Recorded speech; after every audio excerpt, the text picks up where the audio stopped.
তিতাবৰত আজব ঘটনা বেংক একাউণ্ট এটা গ্ৰাহক দুজন পাছবুক দুখন কোনে ধন সোমোৱাই কোনে ধন উলিয়াই তাক লৈ হাহাকাৰ এই যে দুগৰাকী মহিলাই দুখন পাছবুক লৈ থিয় হৈ আছে দুইগৰাকী মহিলাৰ নাম এটা মাংলি চাউৰা একেই নাম একে উপাধি পাছে এই একেই নাম একেই উপাধিয়ে এতিয়া বিপদত পেলাইছে গ্ৰাহকৰ লগতে বেংক কৰ্তৃপক্ষ অভিযোগ অনুসৰি ইয়াৰে এগৰাকী মহিলাই ভৱিষ্যত নিধিৰ 6 লাখ টকা জমা হয় বেংক একাউণ্ট কিন্তু ধন উলিয়াবলৈ যাওঁতেই বিপদত পৰে মহিলাগৰাকী কিয়নো একেটা বেংক একাউণ্টক ব্যৱহাৰ কৰে অন্য এগৰাকী মহিলাই অথচ সেইগৰাকী মহিলাৰ নামতো আছে নিৰ্দিষ্ট বেংক একাউণ্টৰ পাছবুক ফলত ভুক্তভোগী মহিলা দুগৰাকীয়ে বেংক কৰ্তৃপক্ষৰ বিৰুদ্ধে তিতাবৰ থানাত গোচৰ তৰিবলৈ বাধ্য হয় এটা ভয়ংকৰ কেলেংকাৰী হৈছে পাঞ্জাব নেশ্যনেল বেংকত যোনটো আমাক অভিযোগ দিছিলে যে ধলিৰ দুগৰাকী মহিলা আছিলে মংলি চাউৰা দুইগৰাকী নাম একেই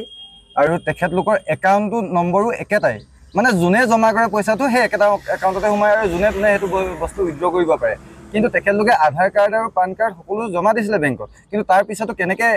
এটা একাউণ্ট কৰিলে এটা একাউণ্টতে তেখেতলোকৰ উইথড্ৰ কেনেকৈ হয় এইটো বৰ লক্ষণীয় কথা আৰু আমি জনামতে এইটো এটা বৃহৎ দালাল চক্ৰ আছে যোন দালাল চক্ৰই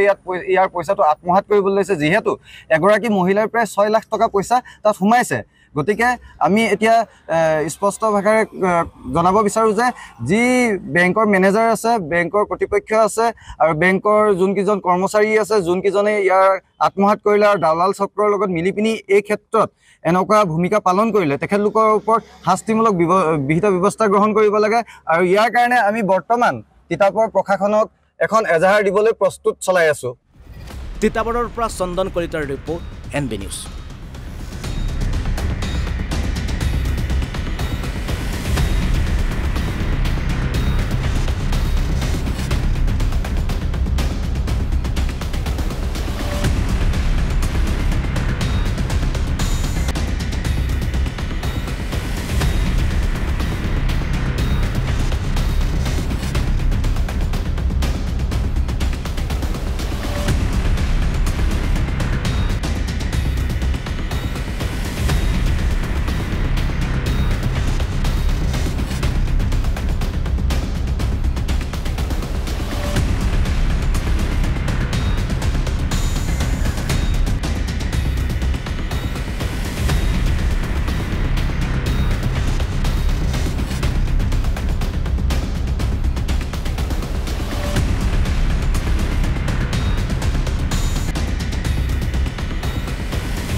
NB নিউজ